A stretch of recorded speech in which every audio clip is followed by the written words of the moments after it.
प्रिया रोज उसी फटे हुए जूते पहनकर काम पर आती थी। कोई उसे सच में देखता ही नहीं था, लेकिन उस करोड़पति ने देखा। संगीत दिन ब दिन चुपचाप। उसने गौर किया और एक दिन संगीत उसने कुछ ऐसा किया जिसकी किसी को उम्मीद नहीं थी, और उसके बाद जो हुआ उसने प्रिया को अवाक कर दिया। प्रिया ने कॉर्पोरेट टॉवर शर्मा के सर्विस गेट को धकेला। रात के 10 बजे सुरक्षा गार्ड ने नजर भी नहीं उठाई। 5 महीने से वहां काम कर रही थी और अभी भी अदृश्य थी। यह अच्छा ही था। कम सवाल, कम दया भरी नजरें, कम लोग उसके जूते देखते। वह सर्विस कॉरिडोर से सफाई के कमरे की ओर बढ़ी जहां सामान रखा जाता था। उसके स्पोर्ट्स शूज जमीन पर एक अजीब आवाज कर रहे थे। बाएं जूते का सोल लगभग पूरी तरह से उखड़ा हुआ था। हर कदम उन सभी चीजों की याद दिलाता था जो उसने खो दी थीं, उन सभी कर्जों की जो उसे अभी भी चुकाने थे। लेकिन यही एकमात्र जूते थे जो उसके पास थे, और कई महीनों तक यही रहेंगे। सफाई के कमरे में क्लोरीन और डिटर्जेंट की गंध थी। प्रिया ने कंपनी द्वारा दी गई नीली वर्दी पहनी, अपने बालों को एक ऊंची चोटी में बांधा और अपना ट्रॉली मोप, सफाई के सामान, कचरे के थैलों से भरने लगी। हर रात की दिनचर्या 15वीं मंजिल से शुरू होकर लॉबी तक जाना। 6 घंटे का काम, 6 घंटे किसी के लिए कुछ न होना। वह सर्विस लिफ्ट में ऊपर गई। दरवाजे 15वीं मंजिल पर खुले और प्रिया अपना ट्रॉली धकेलते हुए बाहर निकली। खाली ऑफिस, सजी हुई डेस्क, बंद स्क्रीन। यहां दिन में महत्वपूर्ण लोग काम करते थे। विश्वविद्यालय की डिग्री और ऐसी तनख्वाह वाले लोग जिसकी वह कल्पना भी नहीं कर सकती थी। ऐसे लोग जो उसे बिना देखे ही गुजर जाते थे। उसने कचरे के डिब्बे खाली करना शुरू किया। मुड़े हुए कागज, खाने के रैपर, डिस्पोजेबल कॉफी कप। कचरा लोगों की सोच से ज्यादा बताता था। प्रिया ने सीखा था कि लोग जो फेंकते हैं उसमें पूरी जिंदगी पढ़ी जा सकती है। महंगे रेस्तरां के बिल, लग्जरी दुकानों की रसीदें, लिखे और फेंके गए प्रेम पत्र, लिखे गए इस्तीफे, लेकिन कभी जमा नहीं किए गए। सबके पास राज थे, सब कुछ छिपाते थे। उसने हर डेस्क को सावधानी से साफ किया, इसलिए नहीं कि उसे अच्छा काम करने के लिए अतिरिक्त पैसे मिलते थे, बल्कि इसीलिए कि उसके पिता ने उसे सिखाया था कि ईमानदार काम ही वह चीज है जिसे कोई उससे छीन नहीं सकता। भले ही उसके पास और कुछ न बचा हो, उसके पास यह था गरिमा कि वह अच्छा काम करे, भले ही दूसरों को वह महत्वहीन लगे। उसने ऊपरी मंजिलों की सफाई में 3 घंटे बिताए। रात के 1 बजे वह मुख्य मंजिल पर पहुंची जहां कार्यकारी ऑफिस थे। यहां सब कुछ ज्यादा सुरुचिपूर्ण था। कालीन की जगह चमचमाते लकड़ी के फ्लोर, डिजाइनर फर्नीचर, दीवारों पर आधुनिक कला। इस मंजिल पर पैसे का एहसास अलग था। वह गलियारे के अंत में सबसे बड़े ऑफिस में पहुंची। दरवाजे पर एक सुनहरी पट्टिका पर लिखा था, राघव शर्मा, प्रबंध निदेशक। प्रिया ने इस ऑफिस को सैकड़ों बार साफ किया था, लेकिन कभी मालिक को नहीं देखा था। वह सामान्य समय पर काम नहीं करते थे, या शायद करते थे, लेकिन वह अदृश्य थी, और उन्होंने कभी यह नहीं देखा था कि उनके फर्श कौन साफ करता है। उसने दरवाजा खोला और अंदर गई। महोगनी की विशाल डेस्क, जमीन से छत तक खिड़कियां जिनसे शहर का नजारा दिखता था, किताबों से भरी अलमारियां जिनकी कीमत शायद उसके मासिक किराए से ज्यादा थी। उसकी जिंदगी से पूरी तरह अलग एक जिंदगी। उसने सफाई करना शुरू किया, यह सोचते हुए कि ऐसी जिंदगी जीना कैसा होगा। पैसों की चिंता के बिना, फटे जूतों के बिना, कर्जों के बिना जो हर दिन उसे परेशान करते थे। उसने कार्यकारी मंजिल की सफाई सुबह 3 बजे पूरी की। उसे 2 और मंजिलें और लॉबी करनी थी। शरीर में दर्द था, फटे जूतों के अंदर पैर जल रहे थे। कार्यकारी, लेकिन वह रुक नहीं सकती थी। उसे इस काम की जरूरत थी, उसे हर पैसे की जरूरत थी। वह तीसरी मंजिल पर गई, और ऑफिस और कचरा और दूसरों की जिंदगी जिन्हें वह साफ कर रही थी, उनका हिस्सा बने बिना। सुबह 5 बजे वह लॉबी पहुंची। यह उसका पसंदीदा हिस्सा था, क्योंकि इसका मतलब था कि काम लगभग खत्म हो चुका था। उसने संगमरमर के फर्श को बड़े और लगातार गति में मोप किया। इमारत जागने लगी थी। स्वचालित लाइटें धीरे धीरे जलता रही थीं। जल्द ही पहले कर्मचारी पहुंच जाएंगे। वह अपना काम खत्म कर रही थी जब उसने मुख्य दरवाजा खुलने की आवाज सुनी। सुबह के 5:30 बजे थे। किसी के आने के लिए बहुत जल्दी। प्रिया ने नजर उठाई और एक गहरे सूट पहने आदमी को इमारत में प्रवेश करते देखा। लंबा, काले बाल, पूरी तरह से संवारे हुए, अधिकार दर्शाने वाली मुद्रा। वह ऐसे चल रहा था जैसे वह जगह उसी की हो, क्योंकि शायद वह उसी की थी। आदमी ने बिना उसे देखे ही उसके पास से गुजरा। प्रिया ने स्वचालित रूप से नजरें नीचे कर लीं। अदृश्यता सक्रिय। उसने ऐसे मोप करना जारी रखा जैसे वह मौजूद ही न हो। उसने उसके कदमों को लिफ्ट की ओर दूर जाते सुना। दिनचर्या जारी रही, लेकिन अगले दिन भी ऐसा ही हुआ। वही आदमी सुबह 5:30 बजे आया। जब वह लॉबी साफ कर रही थी तब वह उसके पास से गुजरा। इस बार प्रिया ने कुछ देखा। वह एक महंगे चमड़े का ब्रीफकेस लिए हुए था, एक ऐसी घड़ी जो कम रोशनी में भी चमक रही थी, एक ऐसा सूट जो निश्चित रूप से किसी डिपार्टमेंट स्टोर का नहीं था। यह कोई महत्वपूर्ण व्यक्ति था। तीसरी बार जब ऐसा हुआ तो प्रिया जान गई कि वह कौन था। राघव शर्मा, इमारत का मालिक, CEO, जिसका ऑफिस वह हर रात साफ करती थी। वह हमेशा उसी समय आता था जब इमारत खाली होती थी, जब केवल वह अपनी पाली खत्म कर रही होती थी, और उसने उसे एक बार भी नहीं देखा था। हफ्ते बीत गए और दिनचर्या बन गई। प्रिया साफ करती, राघव जल्दी आता। वे लॉबी में एक दूसरे के पास से गुजरते। वह उसे देखे बिना चला जाता। वह उसे न देखने का नाटक करती। एक ही जगह में दो लोग पूरी तरह से अलग दुनिया में जी रहे थे, जब तक कि एक सुबह कुछ बदल गया। प्रिया लॉबी साफ कर रही थी जब राघव हमेशा की तरह अंदर आया, लेकिन इस बार वह उसके पास से गुजरते हुए थोड़ा लड़खड़ा गया। वह रुका, नीचे देखा, और 2 महीने में पहली बार उनकी आंखें मिलीं। माफ करना, उसने स्वचालित स्वर में कहा। वह सच में उसे नहीं देख रहा था, वह गीले फर्श को देख रहा था। क्षमा करें, प्रिया ने नजरें नीचे करते हुए जवाब दिया। राघव ने सिर हिलाया और चलता रहा, लेकिन लिफ्ट तक पहुंचने से ठीक पहले वह रुक गया। वह मुड़ा और इस बार उसने उसे देखा। प्रिया को असहज, मूल्यांकन करने वाली नजर महसूस हुई।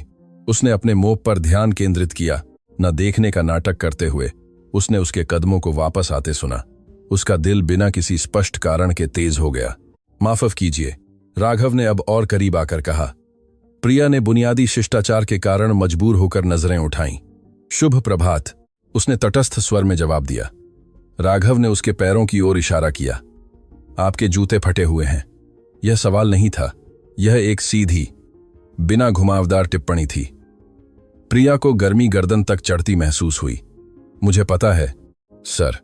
राघव ने थोड़ी सी भौहें चढ़ाईं। आप नए क्यों नहीं खरीदती?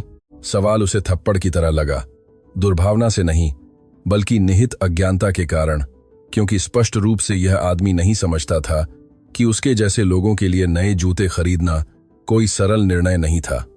मैं अभी उन्हें खरीद नहीं सकती, प्रिया ने अपनी आवाज दृढ़ रखते हुए जवाब दिया। राघव ने उसे चुपचाप देखा। जूते कितने के आते हैं? प्रिया ने पलकें झपकाईं।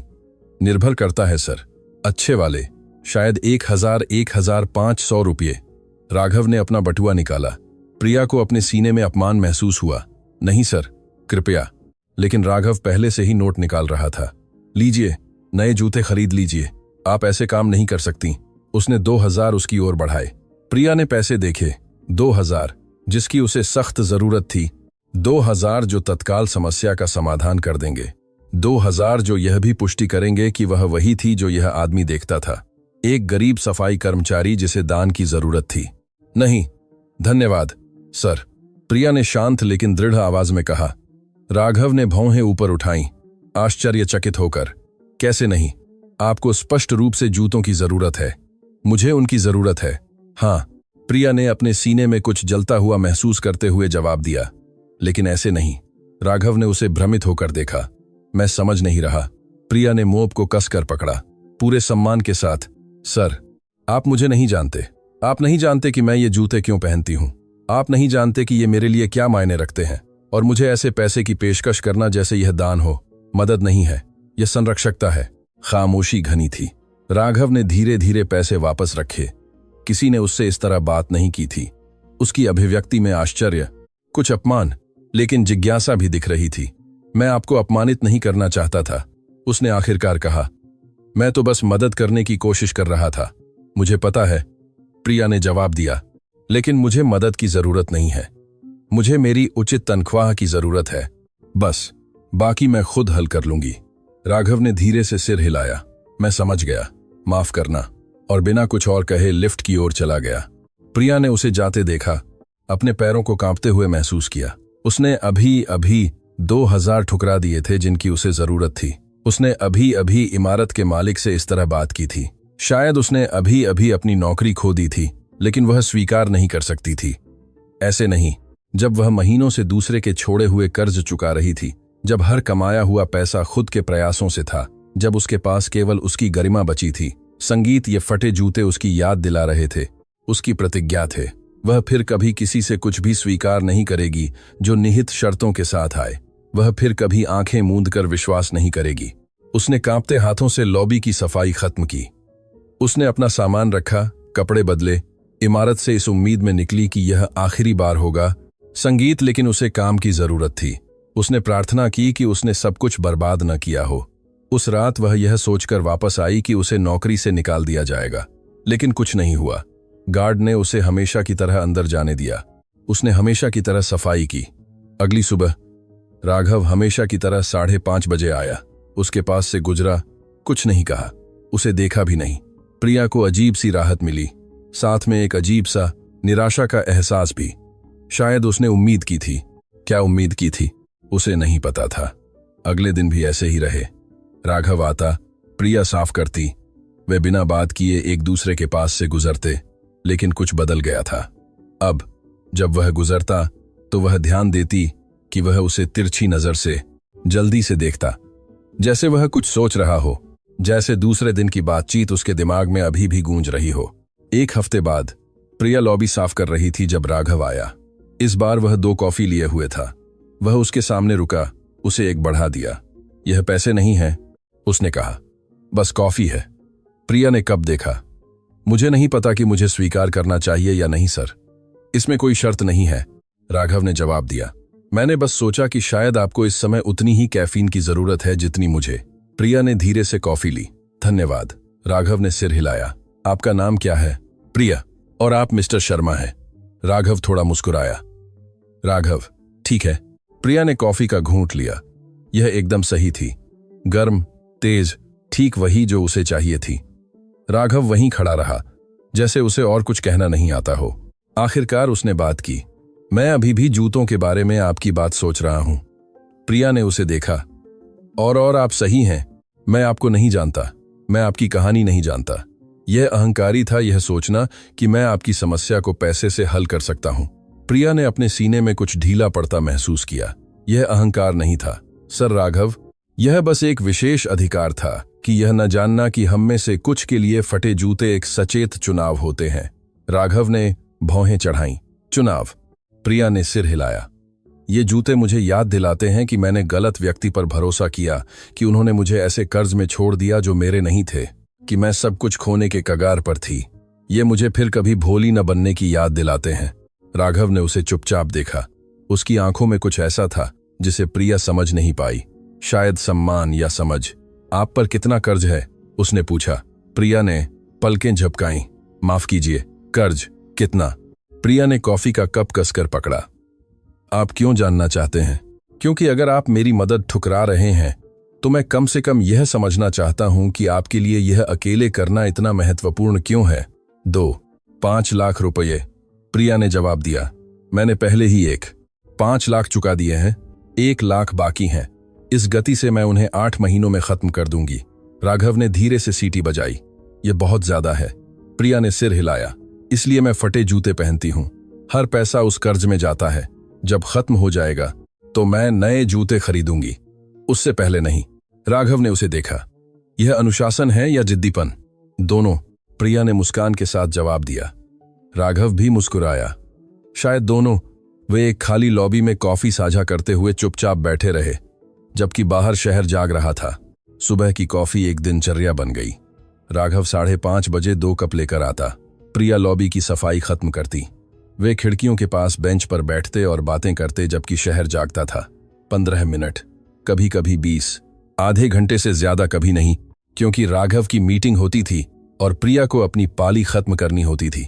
लेकिन उन कुछ मिनटों में कुछ अजीब होता था। राघव करोड़पति सीईओ बनना छोड़ देता और प्रिया अदृश्य महिला बनना छोड़ देती जो फर्श साफ करती थी। वे बस 2 लोग थे जो कॉफी पी रहे थे, साधारण चीजों के बारे में बात कर रहे थे, मौसम, खबरें, महत्वहीन किस्से। एक सुबह राघव ने पूछा कि वह कहां से है। प्रिया ने उसे राजस्थान के अपने गांव के बारे में बताया, अपने पिता के बारे में जो जिंदगी भर मैकेनिक के रूप में काम करते थे, अपनी मां के बारे में जो बाजार में स्थानीय व्यंजन बेचती थीं, कि कैसे वह बेहतर अवसरों की तलाश में मुंबई आई थी और उसे केवल निराशा मिली थी। राघव ध्यान से सुनता था, जो वास्तविक लगता था। कभी बीच में नहीं टोकता था, कभी समाधान की पेशकश नहीं करता था, बस सुनता था। और यह प्रिया के लिए अजीब था, क्योंकि पैसे वाले लोग हमेशा दूसरों की समस्याओं को हल करना चाहते थे, जैसे कि वे सरल पहेलियां हों। एक और सुबह राघव ने उसे अपनी कंपनी, व्यावसायिक परामर्श के बारे में बताया।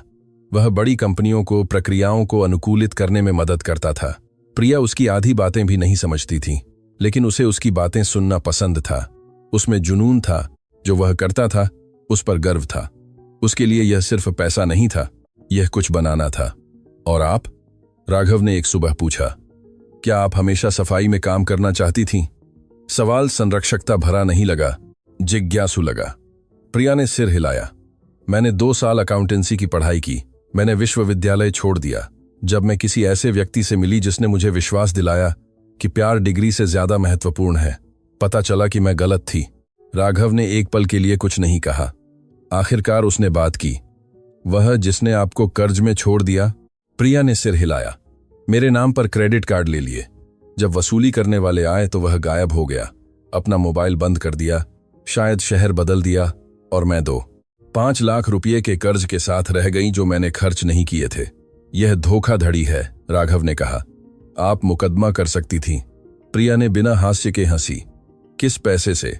मिस्टर शर्मा, वकीलों का खर्च लगता है, मुकदमों में समय लगता है, और इस बीच ब्याज बढ़ता रहता है। बस चुकाना और आगे बढ़ना ज्यादा आसान है। राघव ने भौहें चढ़ाईं, लेकिन जिद नहीं की। हफ्ते बीत गए और बातचीत और गहरी होती गई। राघव ने उसे अपने तलाक के बारे में बताया। संक्षिप्त, 2 साल पहले कोई बच्चे नहीं। वह दक्षिण मुंबई में घर ले गई। वह कंपनी और असफलता की भावना के साथ रह गया जिसे पैसा नहीं मिटा सकता था। इसीलिए वह इतनी जल्दी आता था। खाली घर, खाली ऑफिस से भी बदतर था। प्रिया तब समझ गई। वे दोनों अपने अपने तरीके से अकेले आता था। कारी आता था ये वे थे। वह अपने लग्जरी पेंट हाउस में, वह अपने किराए के कमरे में साझा बाथरूम के साथ। लेकिन अकेलापन वही था। खालीपन सामाजिक वर्ग के आधार पर भेदभाव नहीं करता था। पहली कॉफी के 1 महीने बाद राघव ने कुछ अप्रत्याशित किया। उसने उससे पूछा कि क्या वह सुबह 6 बजे लॉबी में नहीं, बल्कि किसी कैफे में असली कॉफी पीना चाहेगी। सामान्य समय पर एक असली कॉफी। प्रिया हिचकिचाई। यह खतरनाक रूप से डेटिंग जैसा लग रहा था, और वह इसके लिए तैयार नहीं थी। उसके जैसे किसी के साथ नहीं, उनके दुनियाओं के बीच इतनी स्पष्ट भिन्नताओं के साथ नहीं। मैं चीजों को उलझाना नहीं चाहती, उसने ईमानदारी से कहा। राघव ने सिर हिलाया। यह डेट नहीं है, यह बस कॉफी है, दोस्तों के रूप में। क्या आपके दोस्त हैं, मिस्टर शर्मा? राघव उदासी से मुस्कुराया। थे। तलाक से पहले पता चला कि वे मेरी पूर्व पत्नी के दोस्त ज्यादा थे मेरे से कम। अकेलेपन की उस स्वीकारोक्ति ने प्रिया में कुछ तोड़ दिया। ठीक है, दोस्तों के रूप में कॉफी। कब? राघव ने अपना फोन निकाला। आपका छुट्टी का दिन कौन सा है? प्रिया ने पलकें झपकाईं।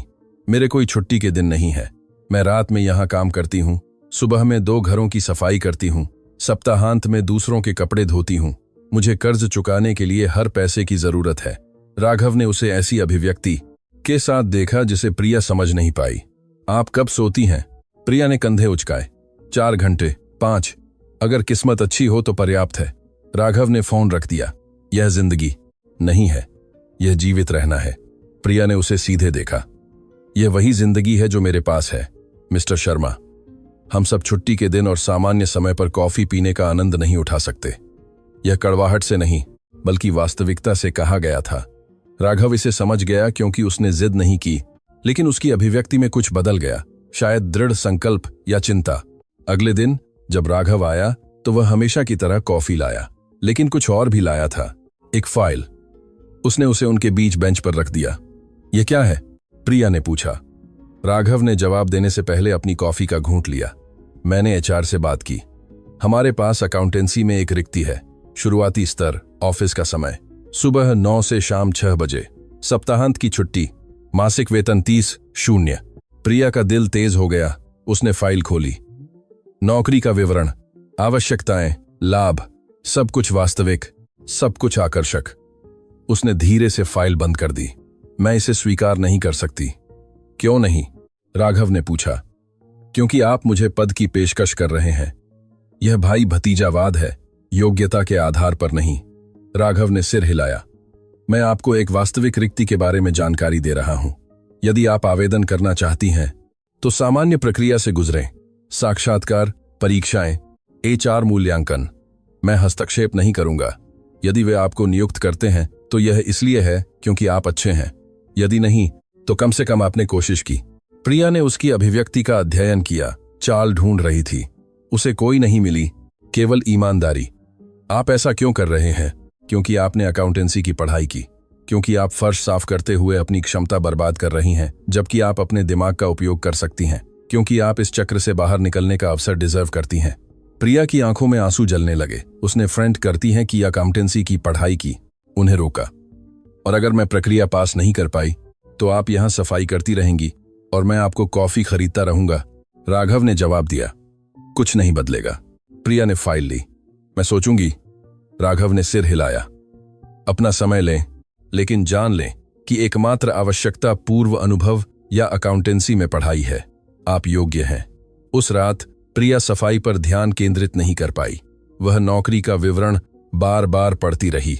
जूनियर अकाउंटेंट, देय खातों का प्रबंधन, बैंक समाधान, मासिक रिपोर्ट, सब कुछ जो उसने सालों पहले पढ़ा था और जिसे वह भूल चुकी थी। उसने 3 दिन सोचने में बिताए। 3 दिन विकल्पों का वजन किया। आखिरकार उसने तय किया कि उसके पास खोने के लिए क्या था। उसने मानव संसाधन विभाग को ईमेल द्वारा अपना आवेदन भेजा।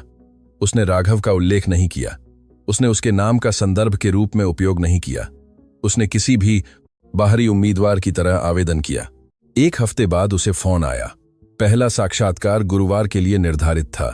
प्रिया को डर और उत्साह एक साथ महसूस हुआ। उसने अपनी सफाई सुपरवाइजर से उस दिन देर से आने की अनुमति मांगी। उसने मेडिकल अपॉइंटमेंट का बहाना बनाया। वह अभी का सुपरवाइजर से सच नहीं बता सकती थी। गुरुवार को वह दोपहर 2 बजे इमारत में पहुंची। मुख्य प्रवेश द्वार से, सर्विस गेट से नहीं। ऑफिस कर्मचारियों के प्रवेश द्वार से प्रवेश करना उसे अजीब लगा। गार्ड ने उससे पहचान पत्र मांगा। उसे सिस्टम में जांच की। उसे विजिटर का बैज दिया। 8वीं मंजिल, मानव संसाधन। प्रिया मुख्य लिफ्ट में ऊपर गई। वह सर्विस लिफ्ट नहीं जो वह हर रात इस्तेमाल करती थी। इस दृष्टिकोण से सब कुछ अलग दिख रहा था। वह इमारत जिसे वह साफ करती थी, अंदर से एक वास्तविक व्यक्ति के रूप में, एक अदृश्य छाया के रूप में नहीं, ज्यादा प्रभावशाली लग रही थी। 8वीं मंजिल कार्यात्मक थी। क्यूबिकल्स, डेस्क, लोग काम कर रहे थे। 40 के दशक की एक महिला ने उसे प्राप्त किया। नेहा गुप्ता, मानव संसाधन निदेशक। स्वागत है प्रिया, कृपया बैठिए। साक्षात्कार 1 घंटे तक चला। अनुभव के बारे में सवाल, पढ़ाई के बारे में, काल्पनिक काम की स्थितियों के बारे में।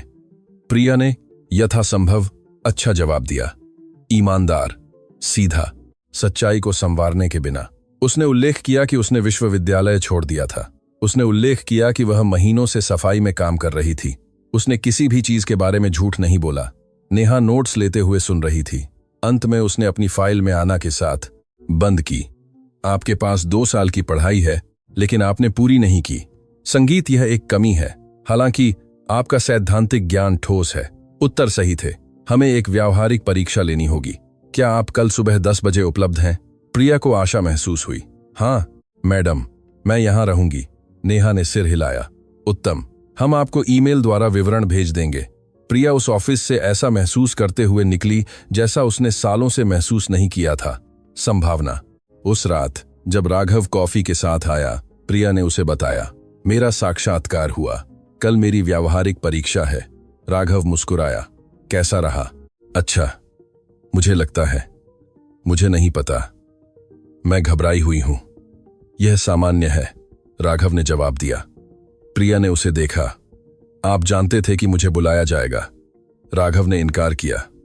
नहीं, मैंने आपसे कहा था कि मैं हस्तक्षेप नहीं करूंगा। मैंने गंभीरता से कहा था, अगर आपको बुलाया गया है तो इसका मतलब है कि आपका आवेदन प्रारंभिक फिल्टर पास कर गया है।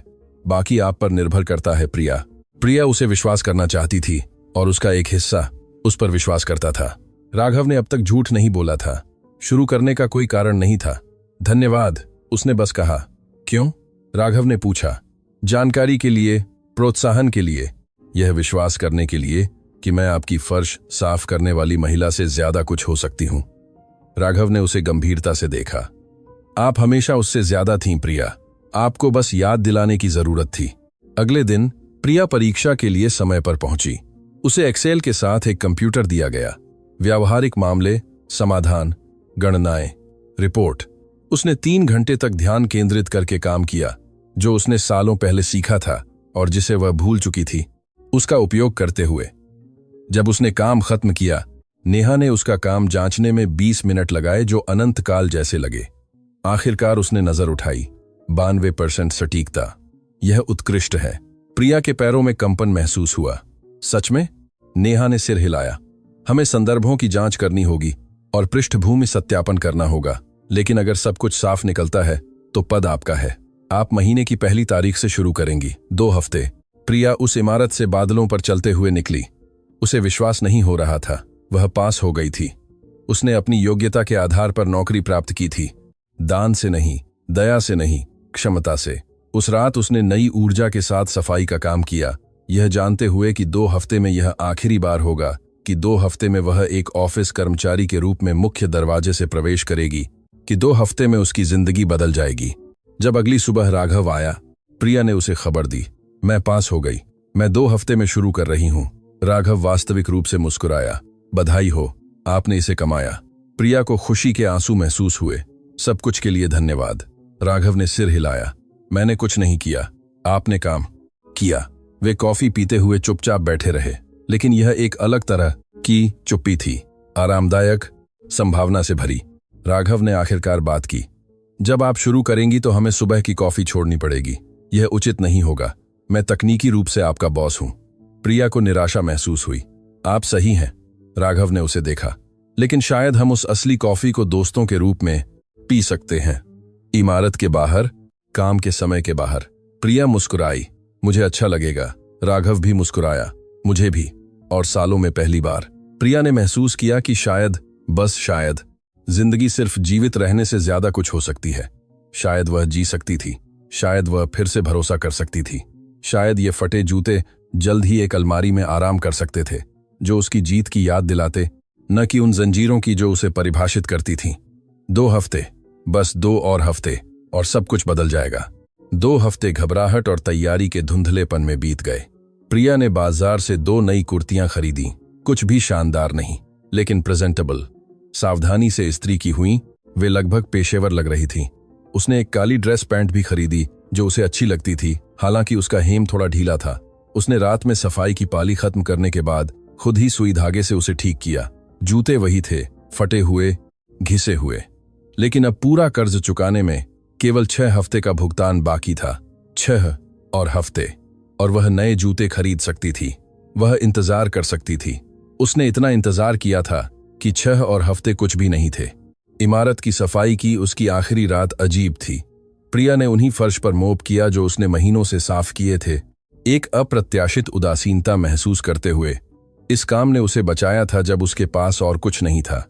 इसने उसे गरिमा दी थी जब दूसरे केवल असफलता देखते थे। अब वह इसे छोड़ रही थी, लेकिन तिरस्कार के साथ नहीं, बल्कि कृतज्ञता के साथ। राघव उस आखिरी सुबह नहीं आया। वह बिजनेस ट्रिप पर था, जैसा उसने कुछ दिन पहले बताया था। प्रिया ने अपनी पाली खत्म की, अकेले अपना सामान रखा। उसने सुरक्षा गार्ड को अलविदा कहा, जिसने 5 महीने बाद आखिरकार उसका नाम पूछा। मुझे आपको यहां देखना याद आएगा, आदमी ने कहा। प्रिया मुस्कुराई, मैं आती रहूंगी, बस दूसरे दरवाजे से। सोमवार को वह सुबह 8:30 बजे इमारत में पहुंची। मुख्य प्रवेश द्वार से, अपनी नई कुर्ती और ठीक की हुई पैंट पहने, फटे जूते जो अब दिन की रोशनी में हर कोई देखेगा। गार्ड ने उसे पहचान लिया। अरे आप? हाँ, प्रिया ने बीच में टोकते हुए कहा, लेकिन अब मैं अकाउंटेंसी में काम करती हूं। आदमी मुस्कुराया, क्या बात है, बधाई हो। उसने उसे एक स्थायी कर्मचारी बैज दिया। प्रिया ने उसे अपने गले में लटकाया। पहली बार आधिकारिक महसूस करते हुए नेहा गुप्ता ने उसे मानव संसाधन में प्राप्त किया। उसने उसे दस्तावेजों वाली एक फाइल दी, अनुबंध, कंपनी की नीतियां, लाभ, समय सारणी। प्रिया ने कांपते हाथों से सब कुछ पर हस्ताक्षर किए। औपचारिक रूप से स्वागत है, नेहा ने कहा। आपकी डेस्क 6ठी मंजिल, अकाउंटेंसी में है। श्रीमती सक्सेना विभाग की समन्वयक हैं, वह आपको मार्गदर्शन देंगी। प्रिया 6ठी मंजिल पर गई। अकाउंटेंसी विभाग में 8 डेस्क के साथ एक खंड था। 7 लोग पहले से ही अपने कंप्यूटर पर काम कर रहे थे। प्रिया शर्मीलेपन से पास गई। शुभ प्रभात, मैं श्रीमती सक्सेना की तलाश में हूं। 50 के दशक की एक महिला ने नजर उठाई। मैं हूं, आप प्रिया होंगी। स्वागत है, आइए, मैं आपको आपकी जगह दिखाती हूं। डेस्क खिड़की के पास थी। नया कंप्यूटर, फोन, स्टेशनरी, सब कुछ शुरू करने के लिए तैयार था। श्रीमती सक्सेना ने उसे टीम से मिलवाया। रोहन, सीनियर एनालिस्ट, कविता, प्राप्त खातों की विशेषज्ञ, अनिल, समाधान के प्रभारी, सभी ने पेशेवर शिष्टाचार के साथ बधाई दी। किसी ने नहीं पूछा कि वह कहां से आई थी। किसी ने डेस्क के नीचे उसके फटे जूते नहीं देखे। पहले कुछ दिन भारी थे। कंप्यूटर सिस्टम जो वह नहीं जानती थी, आंतरिक प्रक्रियाएं जिन्हें उसे सीखना था, जटिल नामों वाले ग्राहक और उससे भी जटिल खाते। प्रिया हर रात इतने सारे नए जानकारी से सिरदर्द के साथ घर आती थी, लेकिन उसने शिकायत नहीं की। यह फर्श साफ करने से 1000 गुना बेहतर था। श्रीमती सक्सेना एक अच्छी बॉस निकली, धैर्यवान, अपने निर्देशों में स्पष्ट, मांग करने वाली, लेकिन निष्पक्ष। उन्होंने प्रिया को छोटे सप्लायर्स के देय खातों का काम सौंपा। अभी कुछ भी महत्वपूर्ण नहीं, बस सिस्टम सीखने के लिए। प्रिया ध्यान केंद्रित करके काम करती थी। हर बिल, हर भुगतान, हर समाधान की जांच करती थी। वह गलतियों की अनुमति नहीं दे सकती थी। दूसरे हफ्ते रोहन उसकी डेस्क के पास आया। अरे, मुझे इस समाधान में मदद चाहिए, संख्याएं मेल नहीं खा रही हैं। प्रिया ने स्क्रीन जांची। उसने 5 मिनट में गलती ढूंढ ली। यहां है, आपने इस भुगतान को दोहरा दिया। रोहन ने जांच की। आप सही हैं, धन्यवाद। आपने इसे इतनी जल्दी कैसे देखा? प्रिया ने कंधे उचकाए। मुझे नहीं पता, मुझे बस संख्याएं दिखती हैं, मुझे लगता है। कविता ने बातचीत सुनी। बाद में वह पास आई। सच में आपने सिर्फ 2 साल पढ़ाई की? प्रिया ने सिर हिलाया। मुझे विश्वविद्यालय छोड़ना पड़ा। कविता ने उसे सम्मान से देखा। आपकी नजर अच्छी है। यह सिर्फ पढ़ाई से नहीं सीखा जाता, इसके लिए प्राकृतिक प्रतिभा की जरूरत होती है। हफ्ते बीत गए और प्रिया ढल गई। टीम ने उसे बिना सवाल के स्वीकार कर लिया। श्रीमती सक्सेना ने उसे बड़ी जिम्मेदारियां दी, बड़े खाते, ज्यादा जटिल रिपोर्ट। प्रिया ने सब कुछ दक्षता से संभाला, जिसने उसे खुद भी आश्चर्यचकित कर दिया। पता चला कि वह इसमें अच्छी थी, बहुत अच्छी। शुरू करने के 1 महीने बाद श्रीमती सक्सेना ने उसे अपने ऑफिस में बुलाया। बैठिए प्रिया, मुझे आपसे बात करनी है। प्रिया को घबराहट महसूस हुई। क्या मैंने कुछ गलत किया? श्रीमती ने इनकार किया। ठीक इसका उलट था। आपने उम्मीदों को पार कर दिया है। आपकी रिपोर्ट बेदागा है। आपकी सटीकता 98% है। यह सालों के अनुभव वाले लोगों से बेहतर है। प्रिया को राहत महसूस हुई। धन्यवाद मैडम, मैं बहुत मेहनत करती हूं, मुझे पता है, श्रीमती ने जवाब दिया। इसलिए मैं आपको एक विशेष परियोजना देना चाहती हूं। हमारे पास एक नया ग्राहक है, एक मध्यम आकार की आयात कंपनी। उन्हें अपनी अकाउंटेंसी का पूरा पुनर्गठन चाहिए। यह एक बड़ा काम है। आमतौर पर मैं इसे रोहन को सौंपती, लेकिन वह संतृप्त है। क्या आपको लगता है कि आप इसे संभाल सकती हैं? प्रिया को चुनौती महसूस हुई। मेरे पास कितना समय है? 6 हफ्ते। प्रिया ने मानसिक रूप से गणना की। मैं इसे कर सकती हूं। श्रीमती मुस्कुराई। मुझे पता था कि आप यही कहेंगी। प्रिया उस ऑफिस से दस्तावेजों से भरी फाइल के साथ निकली। यह सबसे बड़ी परियोजना थी जो उसे सौंपी गई थी। यह साबित करने का अवसर कि वह वहां रहने लायक थी। उसने अगले कुछ दिन ग्राहक की अकाउंटेंसी का विश्लेषण करने में बिताए। यह एक गड़बड़ी थी। बिना दर्ज किए गए बिल, बिना दस्तावेज के भुगतान, मिले जुले खाते। महीनों से किसी ने उचित नियंत्रण नहीं रखा था। उसने ओवरटाइम काम किया। वह जल्दी आती, देर तक रुकती। उसने सब कुछ व्यवस्थित रूप से व्यवस्थित किया। उसने एक नया सिस्टम बनाया। उसने वीडियो कॉल द्वारा ग्राहक के कर्मचारियों को प्रशिक्षित किया। 5 हफ्तों में उसने अराजकता को व्यवस्था में बदल दिया था। श्रीमती सक्सेना ने काम की जांच की। यह उत्कृष्ट है प्रिया। ग्राहक प्रभावित है। वे चाहते हैं कि आप स्थायी रूप से उनका खाता संभालती रहें। प्रिया को वास्तविक गर्व महसूस हुआ। सालों में पहली बार उसे लगा कि वह कुछ बना रही थी। सिर्फ जीवित नहीं रह रही थी, सिर्फ कर्ज नहीं चुका रही थी, करियर बना रही थी, भविष्य, संभावना। लेकिन इस सब के दौरान उसने राघव को नहीं देखा था, न गलियारों में, न लिफ्ट में, न लॉबी में। ऐसा लग रहा था जैसे वह अब अदृश्य हो गया था, जबकि वह दृश्यमान थी। प्रिया सोच रही थी कि क्या वह उससे बच रहा था, क्या उसकी नई स्थिति उनके बीच चीजों को असहज कर रही थी। जब तक कि एक शुक्रवार दोपहर उसके इंटरकॉम फोन की घंटी बजी। प्रिया ने जवाब दिया, अकाउंटेंसी। प्रिया बोल रही हूं। एक पुरुष आवाज आ, जिसे उसने तुरंत पहचान लिया। नमस्ते प्रिया, मैं राघव हूं। मुझे आपसे बात करनी है। क्या आप मेरे ऑफिस में आ सकती हैं? प्रिया का दिल तेज हो गया। अब हां, कुछ भी गलत नहीं है। मुझे बस आपसे पेशेवर रूप से कुछ सलाह लेनी है। प्रिया कार्यकारी मंजिल पर अलग तरह की घबराहट महसूस करते हुए गई। पिछली बार जब वह वहां थी तो सफाई कर रही थी, अब वह एक कर्मचारी के रूप में, एक पेशेवर के रूप में जा रही थी। राघव की सहायक ने उसे प्राप्त किया। अंदर जाइए, मिस्टर शर्मा आपका इंतजार कर रहे हैं। प्रिया उस विशाल ऑफिस में दाखिल हुई जिसे वह बहुत अच्छी तरह जानती थी। राघव अपनी डेस्क के पीछे दस्तावेजों की जांच कर रहा था। जब वह अंदर आई तो उसने नजर की पाथा उठाई। वह मुस्कुराया। प्रिया, आने के लिए धन्यवाद। कृपया बैठिए। प्रिया पसीना भरी हथेलियों के साथ बैठ गई। मैं आपकी कैसे मदद कर सकती हूं मिस्टर शर्मा? राघव ने मुंह बनाया। राघव, ठीक है, जब कोई और ना हो तो आप मुझे राघव कह सकती हैं। प्रिया ने सिर हिलाया। राघव ने उसकी ओर एक फाइल धकेली। मेरे पास एक बड़ी परियोजना है, हमारे सभी खातों का आंतरिक ऑडिट। मुझे कोई ऐसा चाहिए जो विस्तृत हो, कोई ऐसा जो दूसरों की अनदेखी की हुई चीजों को देख सके। श्रीमती सक्सेना ने आपकी सिफारिश की है। उनका कहना है कि आप उनके पास सबसे अच्छी हैं। प्रिया को सीने में गर्मी महसूस हुई। श्रीमती ने ऐसा कहा? राघव ने सिर हिलाया। शब्दशः उन्होंने कहा कि आपने 1 महीने में वह किया जो दूसरों को 6 महीने लगते हैं और आपकी सटीकता लगभग सही है। प्रिया कुछ नहीं कह पाई। राघव ने जारी रखा, इस परियोजना में 3 महीने लगेंगे, पूरे समय। आप सीधे मुझे रिपोर्ट करेंगी। मुझे जानना है कि क्या आप इसमें रुचि रखती हैं। प्रिया ने फाइल खोली। लेखा प्रक्रियाओं की पूरी समीक्षा, अक्षमताओं की पहचान, अनुकूलन के प्रस्ताव। यह विशाल था, चुनौतीपूर्ण था, ठीक वही जो उसे चाहिए था। मुझे रुचि है, उसने कहा। राघव मुस्कुराया।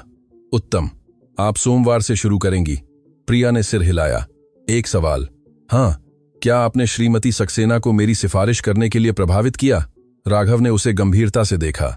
नहीं, मुझे यह भी नहीं पता था कि वह आपकी सिफारिश करेंगी जब तक वह आपका नाम लेकर नहीं आई। मैं कसम खाता हूं। प्रिया, यह आपके काम के लिए है, हमारी दोस्ती के लिए नहीं। प्रिया को राहत महसूस हुई। ठीक है, मुझे बस यह सुनिश्चित करना था। मैं समझता हूं, राघव ने जवाब दिया। और मुझे खुशी है कि आपने पूछा। इसका मतलब है कि आप कुछ भी स्वीकार नहीं करेंगी जो आपने कमाया न हो। बिल्कुल, प्रिया ने कहा। संगीत वे चुपचाप बैठे रहे। आखिरकार राघव ने ज्यादा कैजुअल अंदाज में बात की। आप कैसी हैं? मुझे सुबह में आपकी कमी खलती है। प्रिया मुस्कुराई। मुझे भी, लेकिन आप सही हैं, यह अब उचित नहीं होगा। मुझे पता है, राघव ने कहा, लेकिन शायद हम काम के बाहर असली कॉफी पी सकते हैं, अगर आप अभी भी चाहती हैं। प्रिया ने सिर हिलाया। मैं चाहती हूं। कब? कल। राघव ने पलकें झपकाईं। यह शनिवार है। प्रिया मुस्कुराई।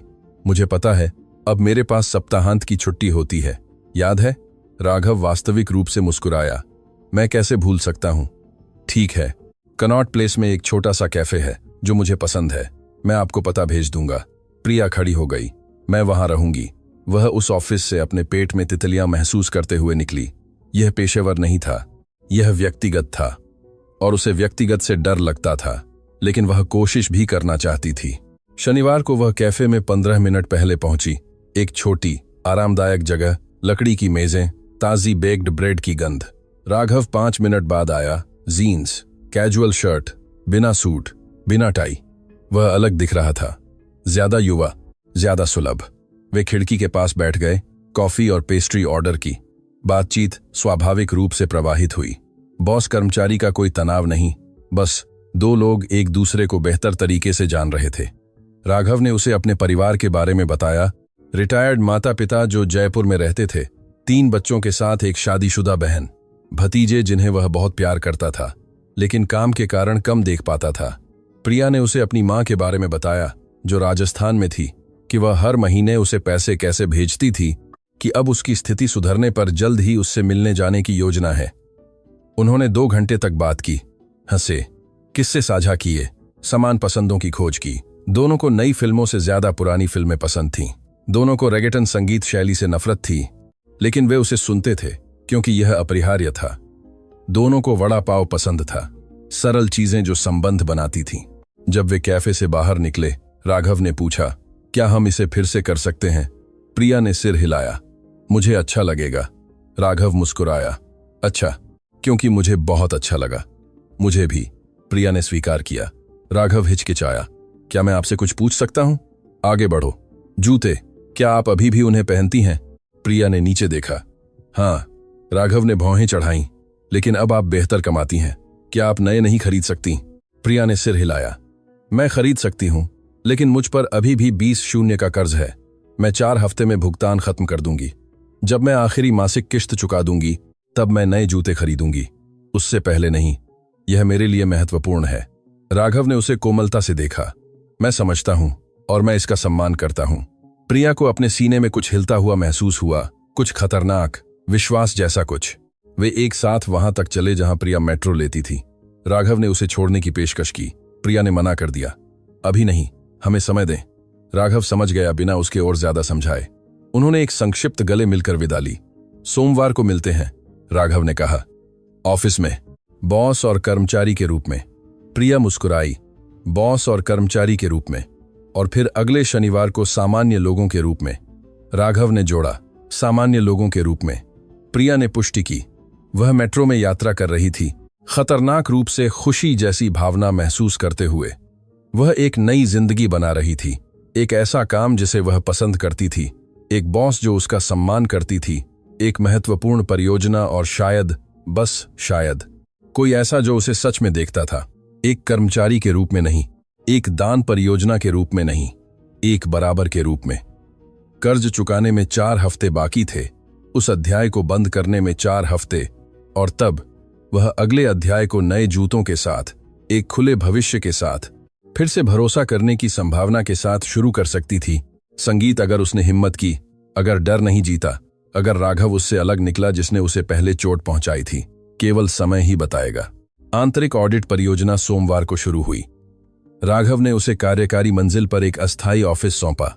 छोटा लेकिन कार्यात्मक, चौड़ी डेस्क, तेज कंप्यूटर, कंपनी के सभी वित्तीय सिस्टम तक पहुंच। प्रिया ने पहला हफ्ता केवल दस्तावेजों, अनुबंधों, बिलों, पिछले 3 सालों की रिपोर्टों की समीक्षा करने में बिताया। हजारों पन्ने की जानकारी। वह सुबह 8 बजे से शाम 7 बजे तक काम करती थी, कभी कभी देर तक। राघव कभी कभी उसके ऑफिस से गुजरता था। कैसा चल रहा है? कुछ चाहिए? हमेशा पेशेवर, हमेशा उन सीमाओं का सम्मान करते हुए जो उन्होंने स्थापित की थीं। ऑफिस में वे बॉस और कर्मचारी थे, बाहर वे कुछ और थे, कुछ ऐसा जिसका अभी तक कोई नाम नहीं था। शनिवार एक दिनचर्या बन गए। कनॉट प्लेस में कॉफी, लंबी बातचीत, हंसी। राघव उसे अपने हफ्ते के बारे में बताता था। मुश्किल मीटिंग, मांग करने वाले ग्राहक, लगातार दबाव। प्रिया उसका वह पहलू देखती थी जिसे शायद बहुत कम लोग जानते थे। संवेदनशील, ईमानदार, हमेशा नियंत्रण दिखाने के बोझ से थका हुआ। वह उसे अपनी परियोजना के बारे में बताती थी। संख्याओं में खोज, दिलचस्प पैटर्न, ऐसे क्षेत्र जिन्हें ध्यान देने की जरूरत थी। राघव उसकी सोच के तरीके से मोहित होकर सुनता था। आप ऐसी चीजें देखती हैं जिन्हें कोई और नहीं देखता, उसने एक शनिवार को कहा। जैसे संख्याएं आपसे बात करती हों। प्रिया मुस्कुराई। हमेशा से ऐसा ही रहा है। बचपन से मैं पैटर्न देखती थी जहां दूसरे केवल अराजकता देखते थे। एक हफ्ते के दौरान एक दोपहर प्रिया को कुछ परेशान करने वाला मिला। एक मुख्य खाते में रिपोर्ट किए गए और वास्तविक के बीच एक बड़ा अंतर। पैसा जो अंदर आ रहा था लेकिन सही ढंग से दर्ज नहीं किया जा रहा था, या पैसा जो दर्ज किया जा रहा था लेकिन बैंक लेन देन से मेल नहीं खा रहा था। उसने 3 बार जांच की, यह सोचकर कि यह उसकी गलती थी। ऐसा नहीं था। वह राघव के ऑफिस में गई, दरवाजा खटखटाया। अंदर आओ। राघव ने अपने कंप्यूटर से नजर उठाई। प्रिया, क्या हुआ? क्या बात है? तुम चिंतित दिख रही हो।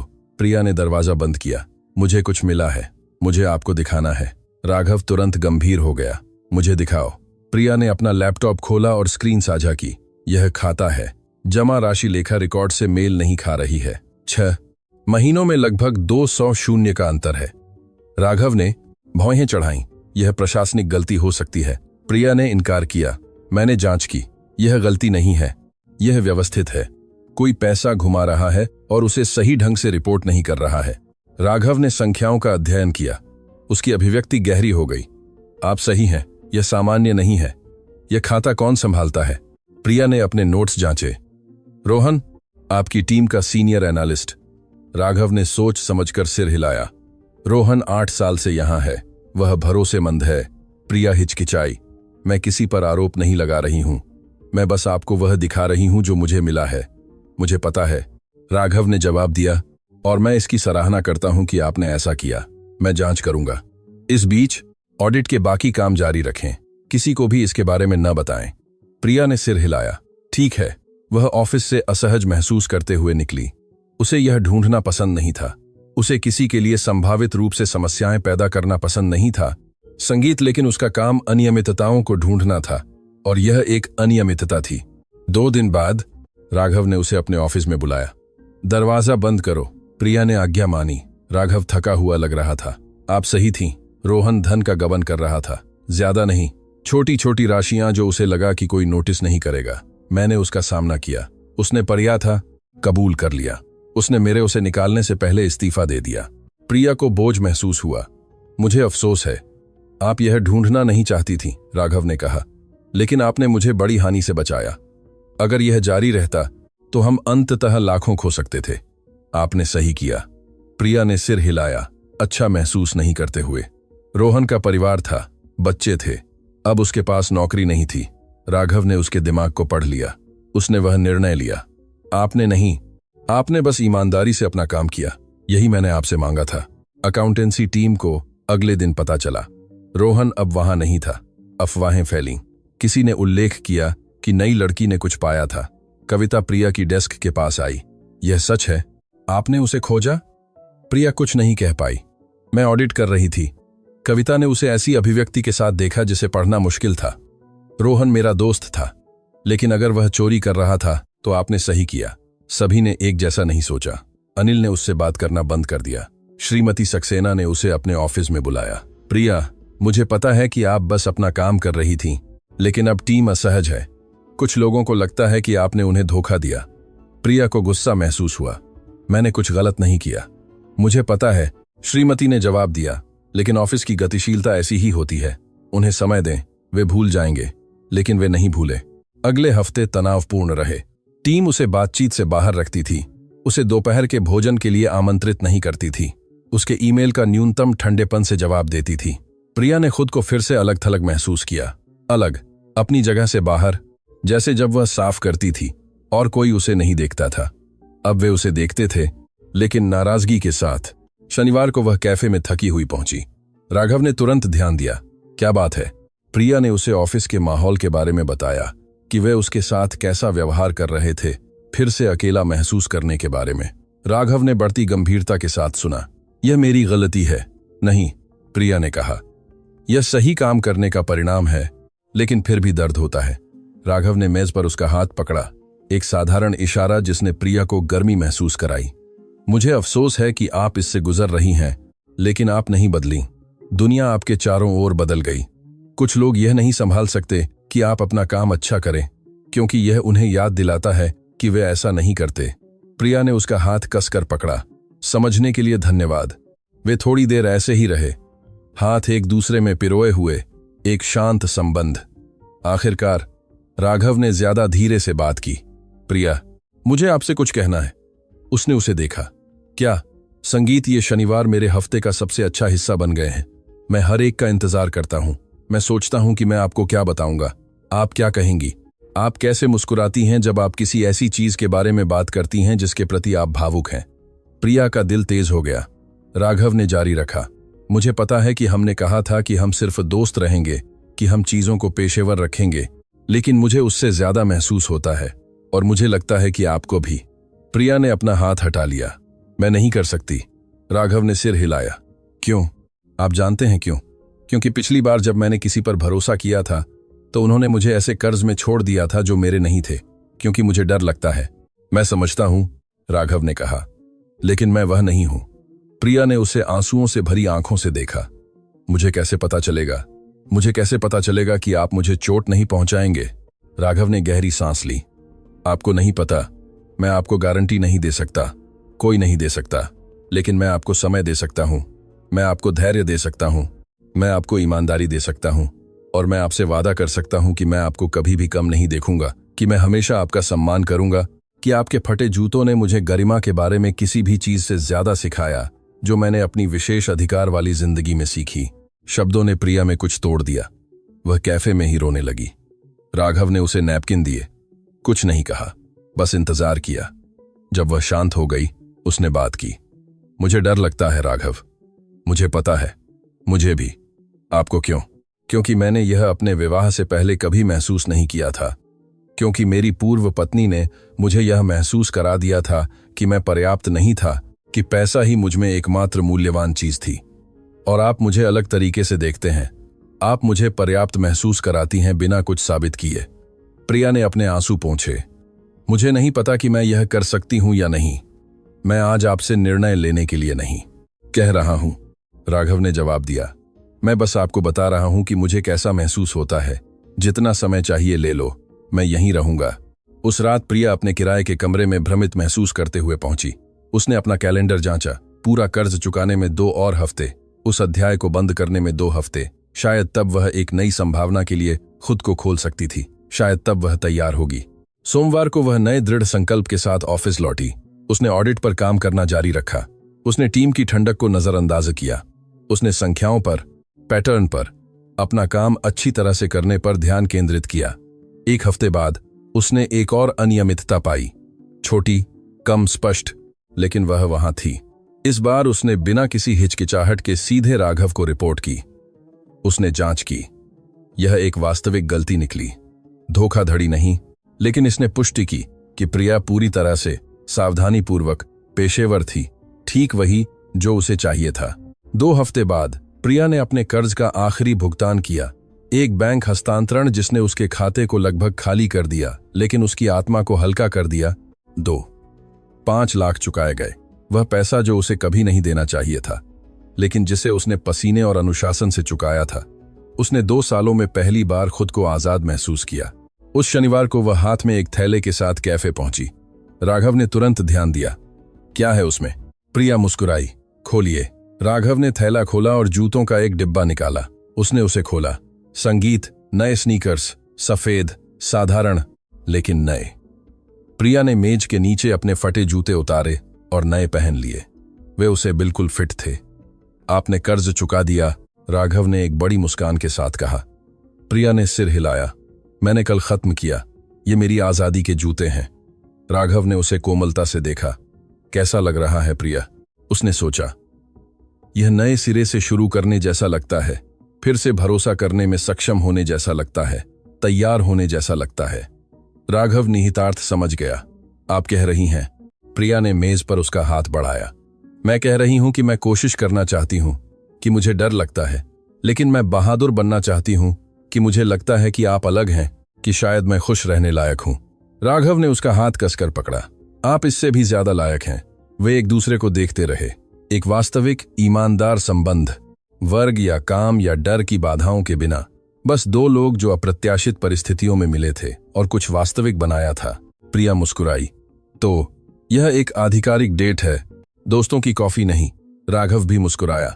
आधिकारिक डेट, कई में से पहली, अगर आप मुझे अनुमति देती हैं। प्रिया ने सिर हिलाया। मैं आपको अनुमति देती हूं, और सालों में पहली बार। प्रिया ने वास्तविक आशा महसूस की। सिर्फ जीवित रहने की नहीं, सिर्फ कर्ज चुकाने की नहीं, बल्कि जीने की, संगीत प्यार करने की, किसी ऐसे व्यक्ति के साथ भविष्य बनाने की जो उसे पूरा देखता था। फटे जूते और सब कुछ, और अब नए जूते भी। एक बंद अध्याय और एक नए की शुरुआत का प्रतीक। पुराने जूते मेज के नीचे थैले में रह गए। प्रिया उन्हें नहीं फेंकेगी। वह उन्हें एक याद के रूप में रखेगी। वह कहां से आई थी? उसने क्या पार किया था? उसने क्या सीखा था? लेकिन वह उन्हें अब नहीं पहनेगी। उसे उनकी जरूरत नहीं थी। अब वह नए जूतों के साथ आगे बढ़ रही थी। एक ऐसा काम जिसे वह पसंद करती थी। एक आदमी जो उसका सम्मान करता था। एक ऐसा जीवन जिसे उसने अकेले बनाया था और जिसे अब वह साझा कर सकती थी अगर वह चुनती। और उसने साझा करना चुना। उसने भरोसा करना चुना। उसने बहादुर बनना चुना। पहली आधिकारिक डेट, दूसरी, फिर तीसरी बन गई। शनिवार अब पर्याप्त नहीं थे। उन्होंने हफ्ते के दौरान भी मिलना शुरू कर दिया। काम के बाद त्वरित डिनर, रविवार को पार्क में टहलना, सिनेमा में फिल्में जहां राघव भुगतान करने पर जोर देता था, लेकिन प्रिया बिल आधा करने पर जोर देती थी। अंततः वे एक समझौते पर पहुंचे। वह एक बार भुगतान करता, वह अगली बार। ऑफिस में उन्होंने पेशेवर दूरी बनाए रखी। राघव बॉस था। प्रिया एक महत्वपूर्ण परियोजना पर एक अस्थायी कर्मचारी थी।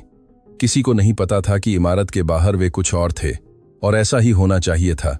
कम से कम जब तक प्रिया ऑडिट खत्म नहीं करती और अकाउंटेंसी में वापस नहीं आती, तब वे ज्यादा खुले हो सकते थे। परियोजना अच्छी तरह से आगे बढ़ी।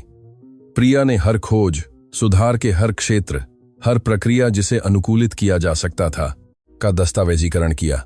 उसकी रिपोर्ट हफ्ते दर हफ्ते बढ़ती गई। राघव नियमित रूप से प्रगति की समीक्षा करता था।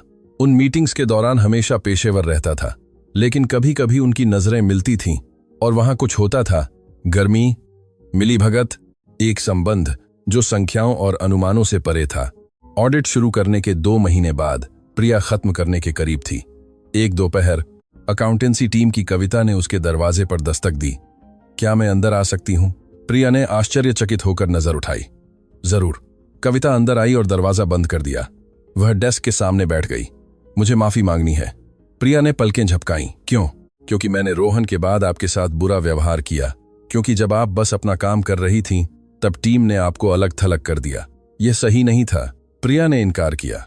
जो हुआ सो हुआ। कविता, चिंता मत करो। कविता ने जोर दिया।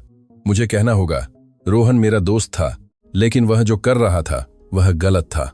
आपने उसे रिपोर्ट करके बहादुर काम किया। मैंने उस पर आपको जज करके कायरता दिखाई। प्रिया को अपने सीने में कुछ ढीला पड़ता महसूस हुआ। धन्यवाद, इसका बहुत मतलब है। कविता मुस्कुराई। श्रीमती सक्सेना ने हमें पिछले गलत दंदी हफ्ते डांटा। उन्होंने कहा कि हम आपके साथ अन्याय कर रहे थे, कि आपका काम बेदाग था और हम व्यक्तिगत भावनाओं को कार्यस्थल के माहौल को प्रभावित करने दे रहे थे। प्रिया को यह नहीं पता था। श्रीमती ने आपसे बात की। कविता ने सिर हिलाया। और वह सही थी।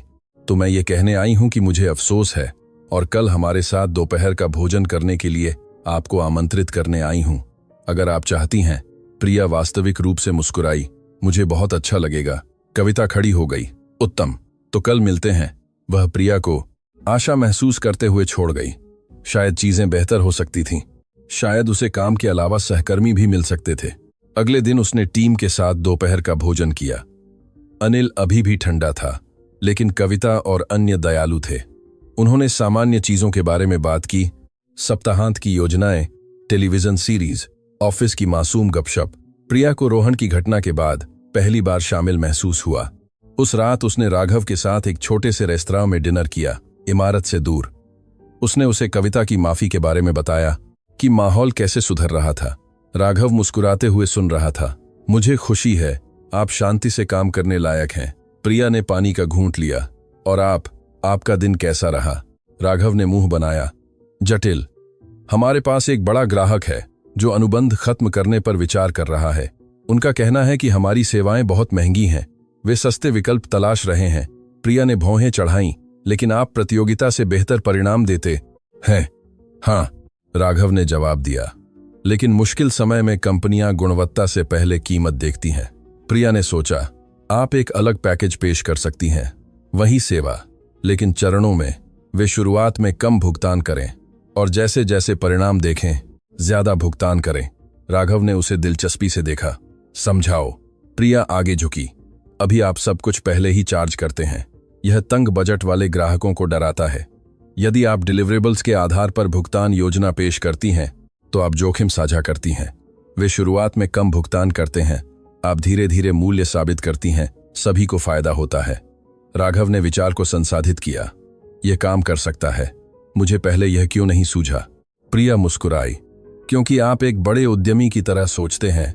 कभी कभी आपको ऐसे व्यक्ति के दृष्टिकोण की आवश्यकता होती है जिसने तंग बजट में जीवन जिया हो। राघव ने मेज पर उसका हाथ बढ़ाया।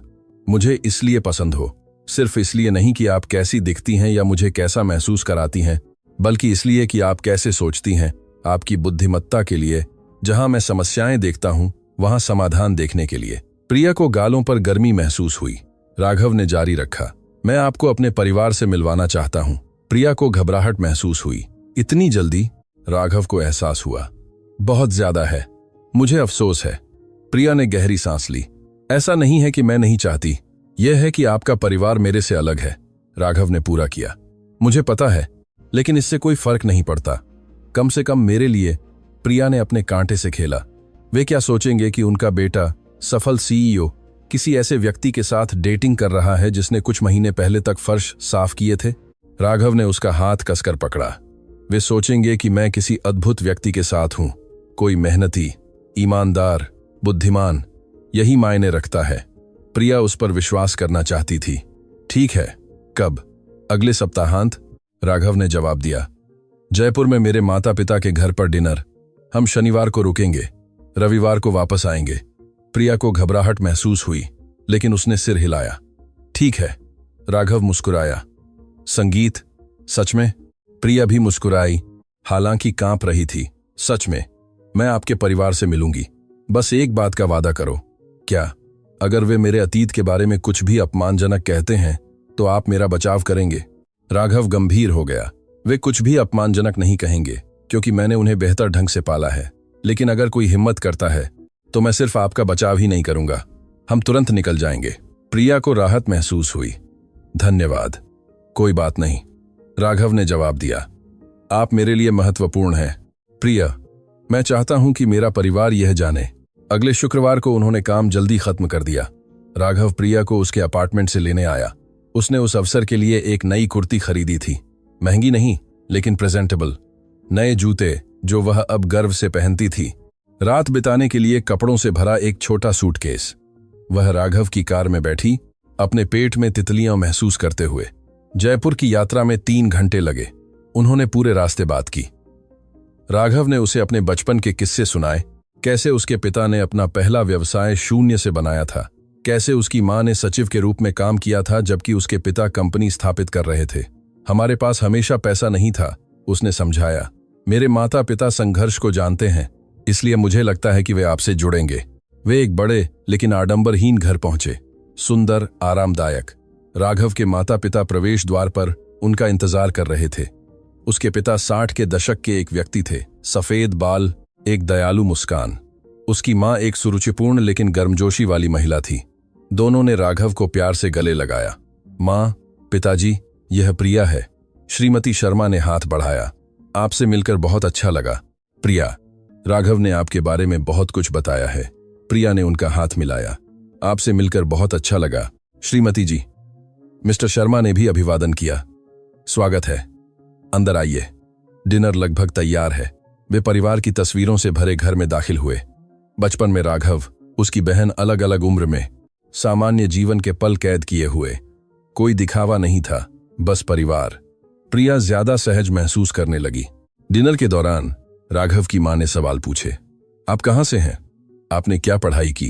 अब आप क्या करती हैं? प्रिया ने ईमानदारी से जवाब दिया। उसने राजस्थान का उल्लेख किया।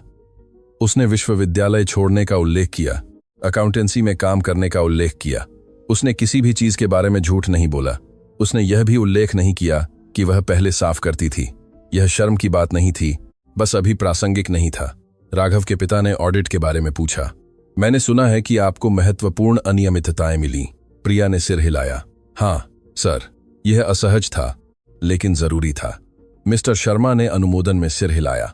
इसके लिए चरित्र की आवश्यकता होती है। बहुत से लोग समस्याओं को देखते हैं और सुविधा के लिए उन्हें नजरअंदाज कर देते हैं। आप नहीं, यह बहुत कुछ कहता है। प्रिया को पुष्टि महसूस हुई। राघव की मां ने जोड़ा। और आप कहती हैं कि आपने अकाउंटेंसी की पढ़ाई की, लेकिन पूरी नहीं की। क्या आप वापस जाने की योजना बना रही हैं? प्रिया हिचकिचाई। मुझे अच्छा लगेगा, लेकिन अब मैं पूरे समय काम करती हूं। इसे जोड़ना मुश्किल है, श्रीमती शर्मा मुस्कुराईं। राघव ने हमें बताया कि आप जो करती हैं उसमें बहुत अच्छी हैं। निश्चित रूप से आपको कोई रास्ता मिल जाएगा। बातचीत स्वाभाविक रूप से प्रवाहित हुई। उन्होंने हर चीज के बारे में बात की, राजनीति, भोजन, यात्रा। राघव के माता पिता ने प्रिया के साथ वास्तविक सम्मान के साथ व्यवहार किया, बिना संरक्षकता के, पैसे या सामाजिक वर्ग के बारे में बिना किसी घुसपैठ वाले सवालों के। केवल उसे जानने में वास्तविक रुचि थी। डिनर के बाद राघव की बहन अपने पति और 3 बच्चों के साथ आई। घर खुशी के शोर से भर गया। बच्चे चारों ओर दौड़े। उसकी बहन दिशा ने प्रिया को गले लगाया। आखिरकार हम प्रसिद्ध प्रिया से मिल गए। राघव आपके बारे में बात करना बंद नहीं करता। प्रिया शर्मा गई। मुझे उम्मीद है कि अच्छी बातें। दिशा हंसी। बहुत अच्छी बातें।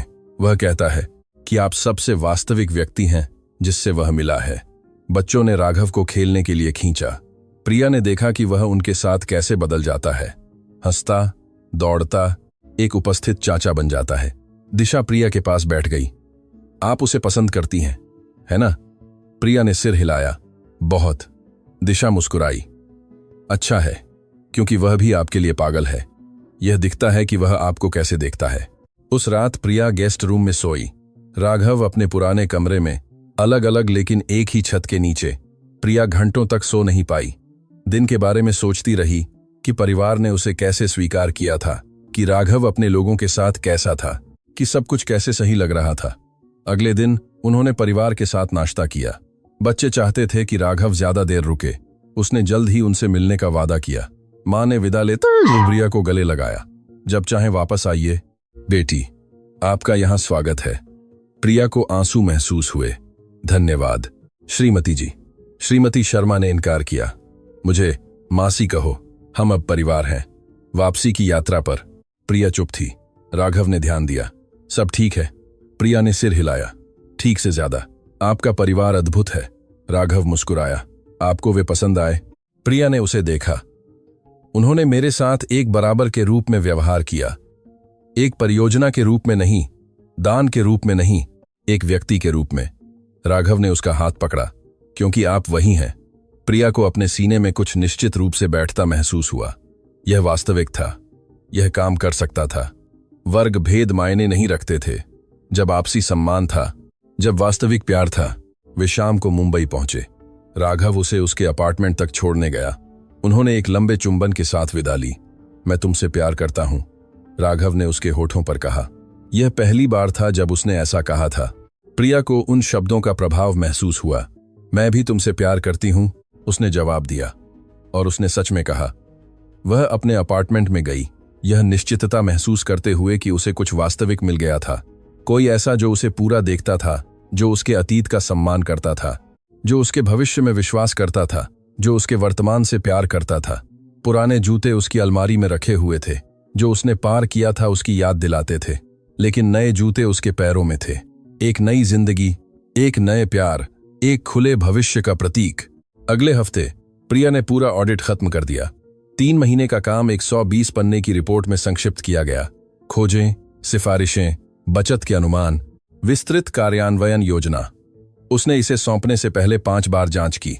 कोई गलती नहीं हो सकती थी। यह उसके करियर की सबसे महत्वपूर्ण परियोजना थी। शुक्रवार दोपहर को वह मुद्रित और बंधे हुए रिपोर्ट के साथ राघव के ऑफिस में गई। उसने दरवाजा थी खटखटाया। अंदर आओ। राघव ने नजर उठाई और उसे देखकर मुस्कुराया। प्रिया, अंदर आओ।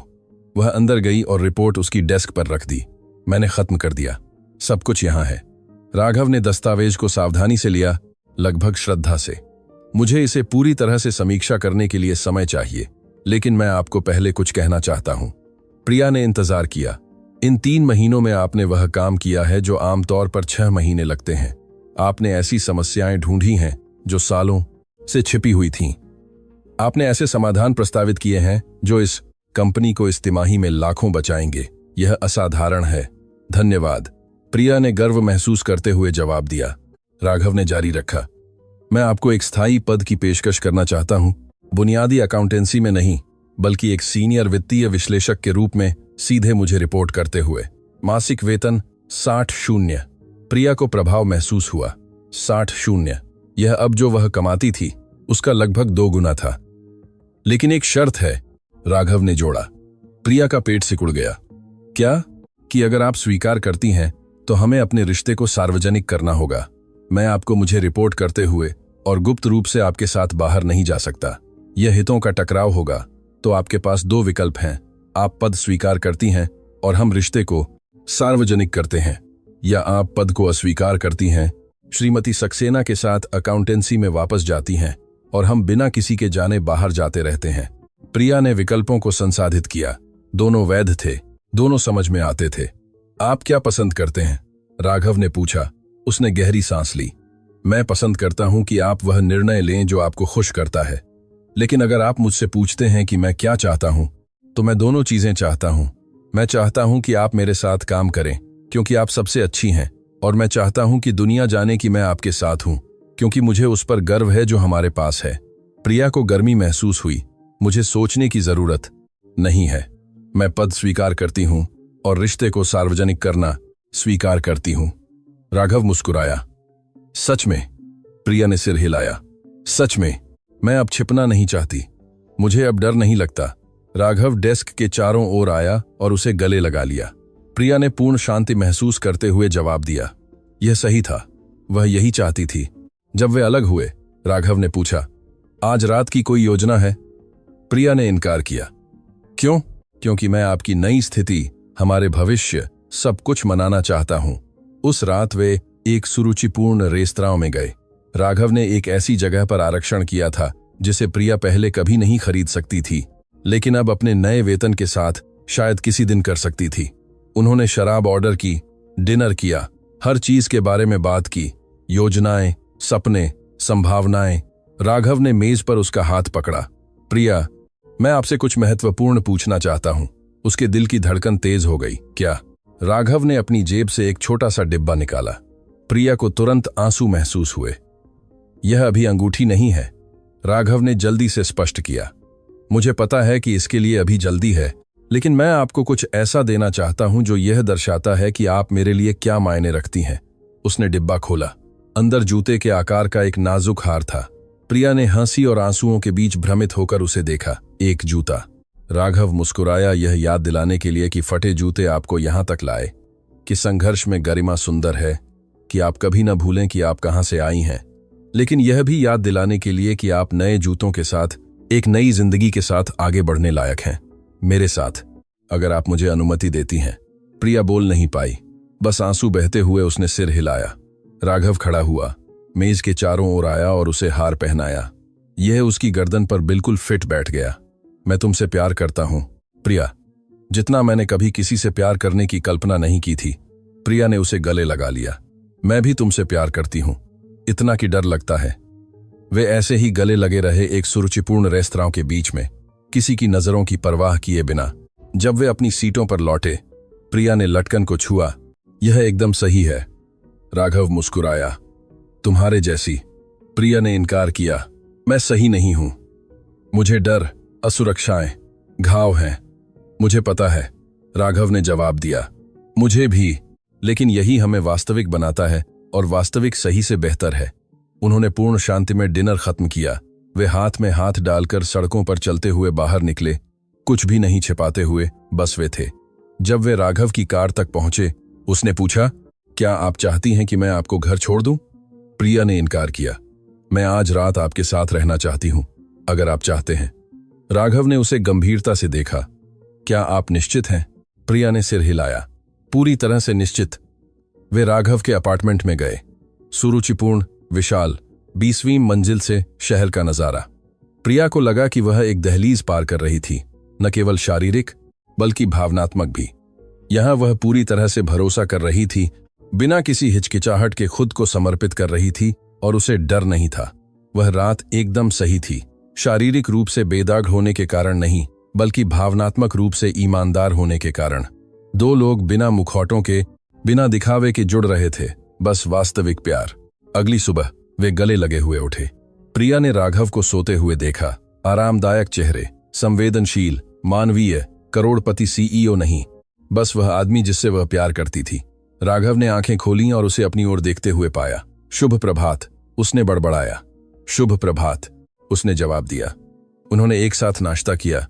कॉफी, टोस्ट, फल, कुछ भी महत्वपूर्ण न होने के बारे में हल्की बातचीत। बाद में राघव ने पूछा, आज आप क्या करना चाहती हैं? प्रिया ने सोचा, मैं अपनी मां को फोन करना चाहती हूं, उन्हें आपके बारे में बताना चाहती हूं। राघव मुस्कुराया।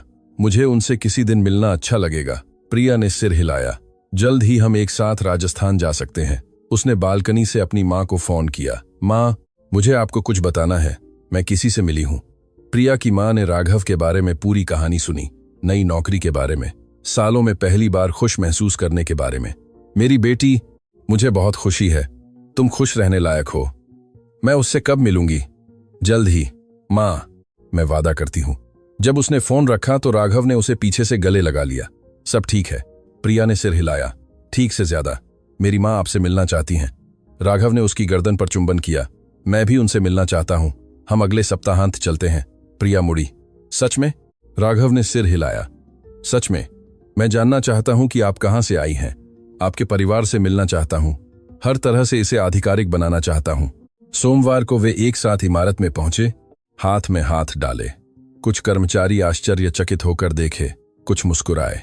कविता ने उन्हें देखा और प्रिया को आंख मारी। श्रीमती सक्सेना पास आईं। बधाई हो प्रिया, पदोन्नति के लिए और बाकी के लिए भी।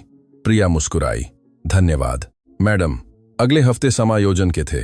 प्रिया ने नई जिम्मेदारियां सीखीं। राघव के साथ सीधे काम किया, ऑडिट की सिफारिशों को लागू किया।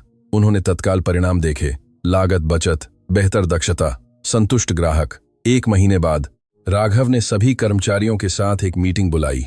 मैं प्रिया का असाधारण काम सार्वजनिक रूप से पहचानना चाहता हूं। उनके ऑडिट ने इस तिमाही में 20 लाख की बचत की है। उनकी सिफारिशें हमारे संचालन के तरीके को बदल रही हैं। वह इस कंपनी का सबसे अनाइकी में अच्छा प्रतिनिधित्व करती हैं। कड़ी मेहनत, ईमानदारी, उत्कृष्टता। सभी ने तालियां बजाईं। प्रिया को गर्व के आंसू महसूस हुए, शर्म के नहीं, दया के नहीं, वास्तविक उपलब्धि के। मीटिंग के बाद कई सहकर्मियों ने उसे बधाई दी। कविता ने उसे गले लगाया। आपने कर दिखाया। प्रिया ने सिर हिलाया। हमने कर दिखाया, क्योंकि आपने मुझे अंततः स्वीकार कर लिया। उस रात उसने राघव के साथ अपने अपार्टमेंट में डिनर किया। उन्होंने एक साथ खाना बनाया, हंसे। उन्होंने भविष्य के बारे में बात की। राघव ने उल्लेख किया, मैं सोच रहा था। क्या? प्रिया ने पूछा। हमारे बारे में, लंबी अवधि के बारे में। प्रिया को तितलियां महसूस हुईं और राघव ने उसका हाथ पकड़ा। मैं चाहता हूं कि हम एक साथ रहें। अभी नहीं अगर आप तैयार नहीं हैं, लेकिन जल्द ही। मैं हर दिन आपके साथ उठना चाहता हूं। मैं एक साथ जिंदगी बनाना चाहता हूं। प्रिया को पूर्ण निश्चितता महसूस हुई। मैं भी यही चाहती हूं। राघव मुस्कुराया। हम ऐसा करते हैं। हम एक ऐसी जगह ढूंढते हैं जो हमारी हो, मेरी नहीं, हमारी। प्रिया ने सिर हिलाया। हमारी। मुझे यह आवाज अच्छी लगती है। उन्होंने एक वादे को सील करते हुए चुंबन किया। एक साथ भविष्य, साझा जीवन, आपसी सम्मान और वास्तविक प्रशंसा पर बना प्यार। उस रात प्रिया ने दरवाजे के पास अपने नए जूते देखे। साफ, संवारे हुए, तय किए गए रास्ते का प्रतीक। पुराने जूते उसके घर में रखे हुए थे। संघर्ष, गरिमा, कभी हार न मानने की याद दिलाते थे। लेकिन अब वह आगे बढ़ रही थी, नए जूतों के साथ, सच्चे प्यार के साथ, एक ऐसे काम के साथ जिसे वह पसंद करती थी, एक उज्जवल भविष्य के साथ। उसने कर्ज को पार कर लिया था, डर को पार कर लिया था, दर्द को पार कर लिया था, और उसे सिर्फ जीवित रहने से बेहतर कुछ मिल गया था। उसे जीना, प्यार करना, प्यार किया जाना, बनाना, बढ़ना, सपने देखना मिल गया था। फटे जूतों ने उसे सिखाया कि गरिमा इस बात में नहीं है कि आपके पास क्या है, बल्कि इस बात में है कि आप कैसे लड़ते हैं। नए जूतों ने उसे याद दिलाया कि आप उस अच्छे के लायक हैं जो संघर्ष के बाद आता है। और राघव ने उसे सिखाया कि सच्चा प्यार सामाजिक वर्ग नहीं देखता, आत्मा देखता है, मूल्य देखता है, सार देखता है। उसने आंखें बंद कर लीं, पूर्ण शांति महसूस करते हुए। वह पहुंच गई थी, अंत तक नहीं, एक नई जिंदगी की शुरुआत तक, एक सच्चे प्यार तक, एक असीमित भविष्य तक। और यह सुंदर था।